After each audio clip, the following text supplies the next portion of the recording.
लेकर लखनऊ तक चल रही सियासी हलचल से दिल्ली में प्रधानमंत्री नरेंद्र मोदी और भाजपा के राष्ट्रीय अध्यक्ष जेपी नड्डा के बीच मुलाकात चल रही है।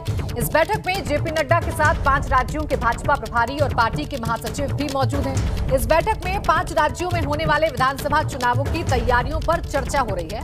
आपको बता दें कि 2022 में उत्तराखंड और उत्तर प्रदेश में भी विधानसभा के चुनाव होने हैं और उससे ठीक पहले अब प्रधानमंत्री के साथ बैठक चल रही है भाजपा अध्यक्ष जेपी नड्डा की। और इस बैठक में जीत का मंत्र प्रधानमंत्री की तरफ से दिया जा रहा है। क्या कुछ रणनीति आने वाले समय में रहने वाली है, इन तमाम बातों पर चर्चा इस बैठक में की जा रही है।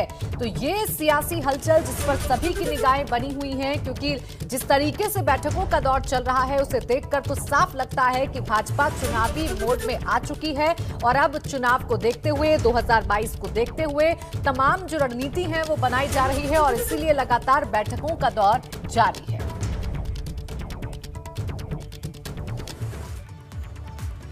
पंचायत चुनावों के बाद अब जिला पंचायत अध्यक्ष और ब्लॉक प्रमुख के पदों के लिए होने वाले चुनाव को लेकर प्रदेश में सियासी सरगर्मी तेज हो गई है। इसी कड़ी में आज भाजपा ने लखनऊ से जिला पंचायत अध्यक्ष पद की निर्दलीय दावेदार को पार्टी में शामिल करा लिया। निर्दलीय जिला पंचायत सदस्य आरती रावत ने लखनऊ के वार्ड नंबर 25 से भाजपा प्रत्याशी को 3200 वोटों से हराया था, लेकिन आरती रावत ने आज भाजपा का दामन थाम लिया है। लखनऊ भाजपा मुख्यालय में मंत्री स्वाति सिंह और जिला अध्यक्ष रामकृष्ण लोधी की मौजूदगी में आरती लोधी को भाजपा की सदस्यता दिलाई गई और वहीं लखनऊ से भाजपा की पंचायत अध्यक्ष पद की उम्मीदवार भी हो सकती है। इस समय जितने भी जिला पंचायत सदस्य निर्वाचित हो रहे हैं निर्दलीय, उनको पार्टी में ज्वाइन करा रहे हैं। लेकिन तो खुला हुआ कि किसी को भी मना नहीं है, कोई भी आवे जो भी जिला पंचायत सदस्य तो जिला पंचायत सदस्य की हैसियत से ज्वाइन हुई है। तो अभी ये निर्णय कहीं है नहीं, कहीं हमारे आज एक सदस्य की ज्वाइन हुई खाली आरती राधा मोहन जी का तो प्रभारी हैं यहाँ के उत्तर प्रदेश के, तो आते रहेंगे, रूटीन एक उनका अपना है। यूपी के बीजेपी प्रभारी राधा मोहन सिंह ने आज राज्यपाल आनंदीबेन पटेल से मुलाकात की और इस दौरान राधा मोहन सिंह ने मीडिया से बात की। उन्होंने कहा कि सरकार और संगठन अच्छा काम कर रहे हैं। राधा मोहन सिंह ने कहा कि योगी सरकार सबसे अच्छी सरकार है।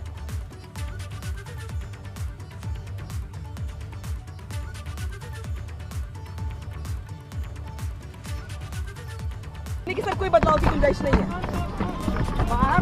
सर आधी चैनल नहीं हो पाए, सर आधे नहीं हो पाए। वहाँ बहिम राज्यपाल जी गुजरात में मुख्यमंत्री थे, कई बार उनसे मिल चुका था। गवर्नर बनने के बाद आज तक मुलाकात नहीं कर पाया था, उनसे मिलने का। जहाँ तक सरकार संगठन का सवाल है, देश में सबसे मजबूत संगठन उत्तर प्रदेश में बीजेपी का है और सबसे ज्यादा लोकप्रिय सरकार उत्तर प्रदेश की योगी सरकार। इससे पहले लखनऊ में यूपी प्रभारी राधा मोहन और यूपी भाजपा अध्यक्ष स्वतंत्र देव सिंह की भी मुलाकात हुई, जिसके बाद स्वतंत्र देव सिंह ने कहा कि योगी जी की सरकार में कानून का राज है। योगी जी जैसा कोई मुख्यमंत्री नहीं है, जितने पद खाली हैं उन्हें भरा जाएगा। आदरणीय योगी जैसा कोई नेता मिलेगा? इतना परिश्रमी इस राज्य के अंदर कोई मुख्यमंत्री बना? एक मिनट, कोई मिला है? इतना परिश्रमी मुख्यमंत्री, सप्ताह में 7 दिन, दिन के 24 घंटे। दूसरी बात, उनके आने के बाद अपराध मुक्त हुआ राज्य, ईमानदारी में शासन चल रहा है।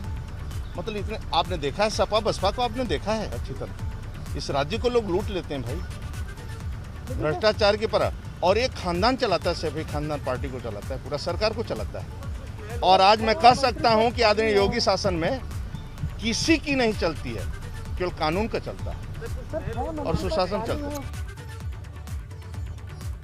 गोरखपुर में कुख्यात खान मुबारक गैंग के बदमाश और उसका दाहिना हाथ रहे 1 लाख रुपए के इनामी बदमाश परवेज को एसटीएफ ने मुठभेड़ में ढेर कर दिया।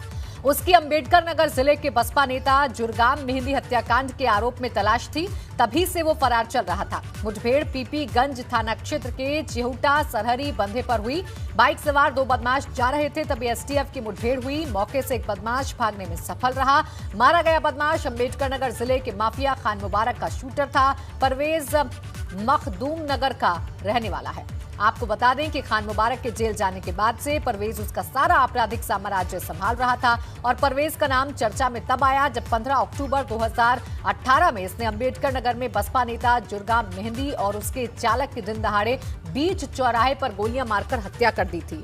उसके बाद इस पर लखनऊ एडीजी जोन ने 1 लाख रुपए का इनाम घोषित किया था और ये तब से फरार था। कई महीनों से ये नेपाल में रहकर नेटवर्क चला रहा था। आज किसी आपराधिक वारदात को अंजाम देने गोरखपुर आया था, जहां एसटीएफ से मुठभेड़ में इसकी मौत हो गई। तो आपको ये हम समझा रहे हैं कि परवेज दरअसल है कौन, जिसे आज एसटीएफ ने ढेर कर दिया है, जिसे आज यूपी एसटीएफ ने ढेर कर दिया है। दरअसल एसटीएफ ने 1 लाख रुपए का इनाम इस पर घोषित किया था। कुख्यात अपराधी खान मुबारक का दाहिना हाथ इसे कहा जाता था। बसपा नेता की हत्या के बाद परवेज का नाम सुर्खियों में आया था और तभी से लगातार इसकी तलाश यूपी एसटीएफ को थी। जो सूत्र बता रहे थे उसके मुताबिक, जो जानकारी मिल रही थी उसके मुताबिक अभी तक परवेज नेपाल में रह रहा था और आज किसी आपराधिक वारदात को अंजाम देने के लिए गोरखपुर आया था, जहां उसका आमना सामना यूपी एसटीएफ से हुआ और मुठभेड़ में उसकी जान चली गई। उधर इटावा जेल से जमानत मिलने के बाद छूटे गैंगस्टर सपा जिलाध्यक्ष धर्मेंद्र यादव के जुलूस के वीडियो वायरल मामले में पुलिस ने कार्रवाई करते हुए काफिले में शामिल 24 गाड़ियों के साथ ही 30 लोगों को हिरासत में ले लिया है। हालांकि अभी तक धर्मेंद्र पुलिस की पकड़ से दूर है। देर रात पुलिस ने इटावा, जालौन, औरैया, कानपुर, फिरोजाबाद, आगरा सहित जिलों में दबिश देकर कार्रवाई की थी। आप 2 तस्वीरों के जरिए समझ सकते हैं कि कैसे कोरोना महामारी के बीच भी सपा नेता की रिहाई के बाद जो काफिला निकला उसमें काफी संख्या में लोग शामिल थे और किसी ने भी कोरोना नियमों का पालन करना ठीक नहीं समझा था। और ये काफिला जब हाईवे पे पहुंचा है तो एक जुलूस के रूप की शक्ल में आया है और इसका वीडियो जब वायरल हुआ है तो इसका संज्ञान लेते हुए तत्काल कार्रवाई की गई है। इस संबंध में जो प्रथम दृष्टया बात निकल के आई, जेल चौकी इंचार्ज जिनके द्वारा लापरवाही बरती गई थी उनको निलंबित कर दिया गया है और पुलिस अधीक्षक नगर को इसकी जांच दी गई है कि इटावा और औरैया से जो भी गाड़ियां सम्मिलित हुई थी इस जुलूस में उन सब की जांच करें और जो भी इसके बावजूद जिनका दोष परिलक्षित होगा उस पर दंडा। मुरादाबाद से एक सनसनीखेज खबर सामने आई है। यहां कारोबारी कुलदीप गुप्ता का अपहरण कर फिरौती की रकम लेने के बाद भी अपराधियों ने उसकी हत्या कर दी। कुलदीप गुप्ता का शव बिजनौर जिले के जंगल में मिला। कुलदीप मुरादाबाद में स्पेयर पार्ट्स का कारोबार करते थे। उनकी हत्या के बाद परिवार वाले सदमे में हैं और पुलिस अभी तक किसी अपराधी को पकड़ने में नाकाम रही है। ये घटना मुरादाबाद के पाकबड़ा थाना इलाके की है। खबरों के मुताबिक कुलदीप का अपहरण करने के बाद 4 लाख रुपए मांगे गए थे।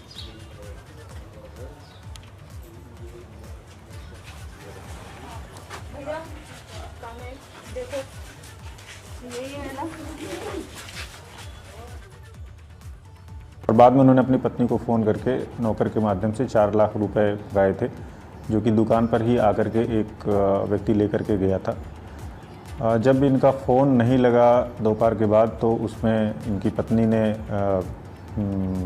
शिकायत किया। परिवारजन इनके थाने पे मिसिंग रिपोर्ट लिखाने के लिए आए। बाद में उसको FIR में तरमीम कर दिया गया था तत्काल और पुलिस टीम लगी हुई थी इनको ढूंढने के लिए, क्योंकि इनका मोबाइल स्विच ऑफ आ रहा था। लोकेशन इनकी बिजनौर ज़िले में प्राप्त हुई और अगले दिन शाम को पता चला एक डेड बॉडी जिसकी पहचान इनके रूप में की गई, जो मिसिंग थे। इसमें पुलिस टीम लगी हुई है और इस घटना के अनावरण के प्रयास किए जा रहे हैं। पुलिस ने हमारे दुकान के 2 मैकेनिक उठाए, उनसे पूछताछ जारी है और उनकी लोकेशन बाहर जाके मिली और बाहर जाने के बाद फिर हमें वहाँ से बैरिंग लौट आए। लौटने के बाद शाम को 8 बजे के आसपास हमें फिर SO साहब ने बुलाया, पाकबड़ा थाना अध्यक्ष जी ने। उन्होंने बुलाने के बाद हमसे कहा कि 2 व्यक्ति घायल पड़े हैं, उन्हें जाकर शिकायत कर लीजिए। हम जब वहाँ पहुँचे तो वो हमारे भाई के रूप में मृत मिले। कैसे मारा गया था उनको? मुस्तफ़ा को भेज रहा हूँ, उसे पैसे दे देना। मैंने कहा अच्छा। मैंने मुस्तफ़ा आया, मुस्तफ़ा की बात करा थी। मैंने कहा ले भैया से बात कर ले। बोला पैसे मिल गए? बोले हाँ। बोले आ जाओ दुकान पे आ जाओ। मैं बोली मैं घर जाऊँ? बोले हाँ। मैं घर पहुंच गई। फिर मैंने बेटे से कहा कि पापा को फ़ोन करिए। पापा को फ़ोन किया। मैंने कहा कहाँ हो? बोले हाँ बताओ। मैंने कहा कि तो पैसे मिल गए? बोले हाँ ठीक है, बाद में बात करता हूँ। फिर कोई बात नहीं हुई। उसके बाद फिर हमने 5 बजे फ़ोन किया तो फ़ोन स्विच ऑफ आ रहे थे। फिर हमें टेंशन हो गई। यूपी के टॉप 10 क्रिमिनल्स में शामिल आजमगढ़ के कुख्यात अपराधी ध्रुव सिंह उर्फ कुंटू सिंह की पत्नी वंदना सिंह के खिलाफ आजमगढ़ के एसएसपी ने 25,000 रुपए का इनाम घोषित कर दिया है। कुंटू सिंह की पत्नी वंदना सिंह पूर्व ब्लॉक प्रमुख रह चुकी है। अपराधी की पत्नी के अलावा पुलिस ने उसके एक सहयोगी शिव प्रकाश उर्फ लालचंद्र यादव के खिलाफ भी 25,000 रुपए का इनाम घोषित किया है। वंदना सिंह और उसका सहयोगी दोनों ही इस वक्त फरार चल रहे हैं, जिनकी गिरफ्तारी के लिए पुलिस ने इनाम घोषित कर दिया है।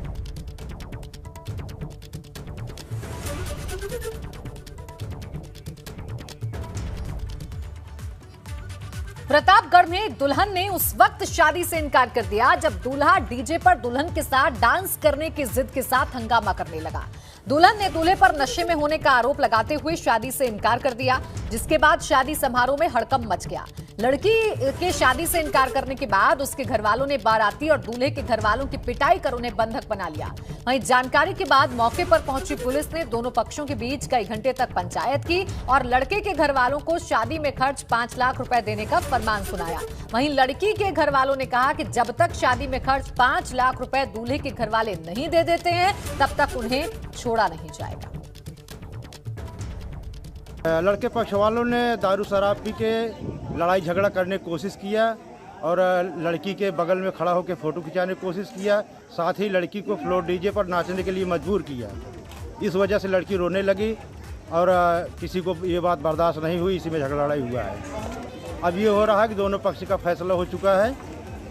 दोनों पक्ष अपना अपना विवाद शांत करने के लिए फैसला कर लिए हैं।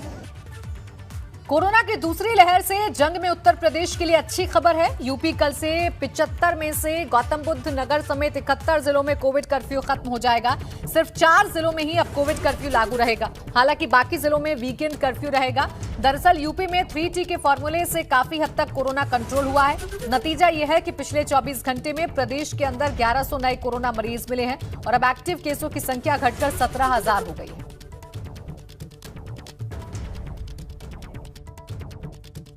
ये संक्रमण की जो दर में कमी आई है, ये माननीय मुख्यमंत्री जी के निर्देशन में जो एक विशेष जो अभियान चलाया गया, एक विशेष रणनीति अपनाई गई है, जिसमें 3T का एक बहुत ही इम्पोर्टेंट, बहुत महत्वपूर्ण उसकी भूमिका रही है।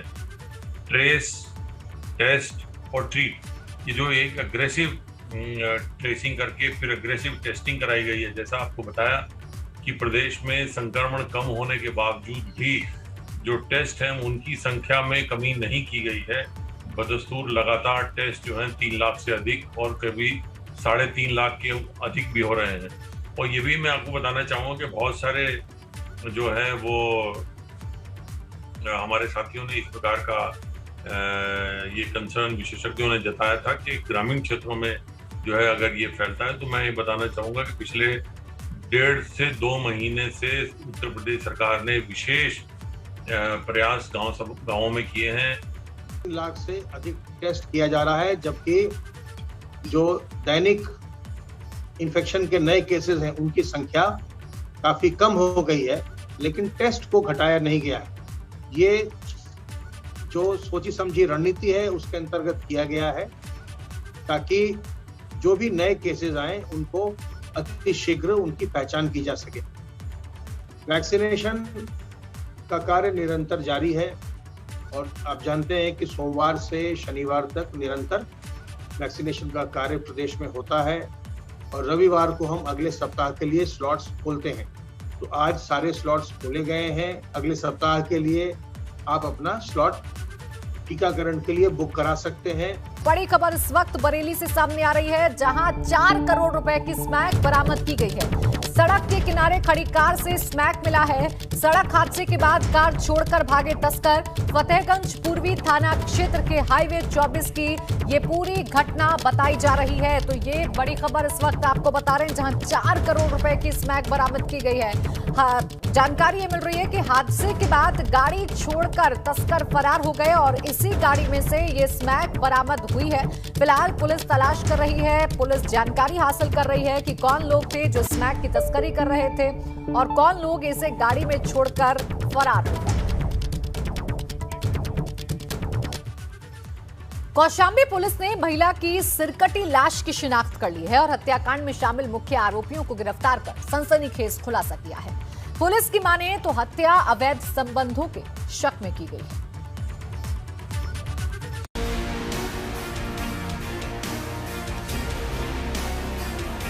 3 जून की सुबह करारी थाना क्षेत्र के भैला मखदुमपुर गांव के बाहर नहर में एक महिला की सिर कटी लाश मिलने से इलाके में सनसनी फैल गई थी।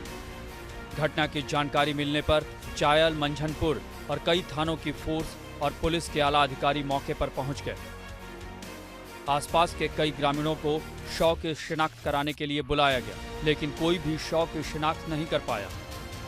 ऐसे में महिला की सिर कटी लाश पुलिस के लिए सिरदर्द बन गई। इसी बीच पुलिस को एक मुखबिर से सूचना मिली कि काशीराम कॉलोनी से एक महिला लापता है, जिसे लेकर इलाके में कानाफूसी जोरों पर है।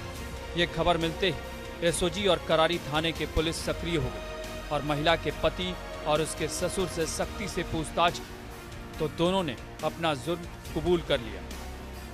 ये 2/3 की रात में एक मर्डर हुआ था थाना करारी के भैला मखदूमपुर गांव में। वहाँ पर हम लोग को सूचना मिली थी कि एक डेड बॉडी पड़ी है महिला की, जिसका सर नहीं है। तत्काल उस सूचना पर हम सभी लोग वहाँ मौके पहुँचे। क्योंकि बॉडी की कोई पहचान नहीं थी, बॉडी का सर नहीं था, इस वजह से काफ़ी डिफ़िकल्ट और ब्लाइंड केस था ये। उस पर हमारी एसओजी की टीम, फील्ड यूनिट और तमाम थानों की टीम हम लोगों ने इसमें लगाया और फाइनली उस घटना का हम लोगों ने अनावरण किया।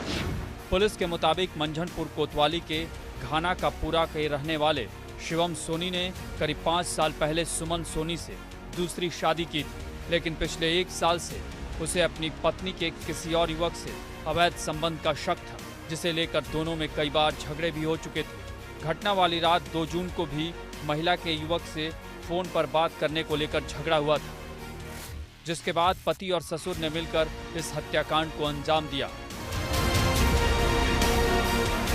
ये इस घटना में इस महिला की पहचान की गई और इस महिला का जो पति है और उसके जो ससुर, इन दोनों ने मिलकर इस घटना को अंजाम दिया था। पति का कहना है कि आए दिन हमारे बीच में विवाद होते रहते थे और उसे शक था कि उस महिला की किसी और व्यक्ति से भी बातचीत होती रहती थी। हमारी टीम ने इसमें बहुत अच्छा काम किया, ना ही इस महिला को आइडेंटिफाई किया बल्कि इस केस का भी सक्सेसफुली इसको क्रैक डाउन किया। महज 72 घंटों के भीतर ही कौशाम्बी पुलिस ने महिला की सिरकटी लाश की शिनाख्त कर हत्याकांड की गुत्थी सुलझा ली और आरोपियों के खिलाफ मुकदमा दर्ज कर उन्हें जेल भेज दिया गया। एबीपी गंगा के लिए कौशाम्बी से अभिसार की रिपोर्ट।